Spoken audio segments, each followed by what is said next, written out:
ரமலான் மாதம் முழுவதும் சஹர் உணவை வழங்கி வரும் ஜீவசாந்தி அறக்கட்டளையினருக்கு சமூக ஆர்வலர் டிஸ்கோ காஜா பாராட்டு.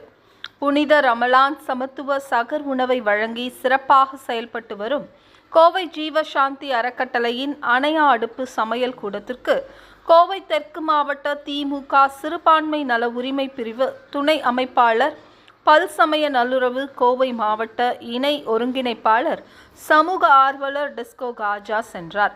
அங்கு சஹர் உணவு தயாரித்து ரயில் பயணிகள், விடுதி மாணவர்கள், மருத்துவமனையில் தங்குபவர்கள் என நோன்பு வைப்பவர்களுக்கு அதிகாலை உணவை தேடிச் சென்று வழங்கும் பணியில் ஈடுபட்டு வரும் குழுவினரை சந்தித்து பாராட்டு தெரிவித்தார். தொடர்ந்து அவர் புனித ரமலான் நோன்பு நோற்க உணவு வழங்கும் நிகழ்ச்சிக்கு தம்மை அழைத்த ஜீவசாந்தி, சலீம் மற்றும் அனைத்து நிர்வாகிகளுக்கும் நன்றி தெரிவித்தார்.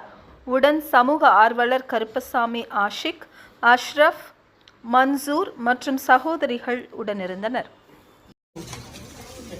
காலம் உள்ளவரையும் இந்த பணி தொடரட்டும் என்று ஏக இறைவனை பிரார்த்தித்து இந்த உணவு அளிக்கிறோம்.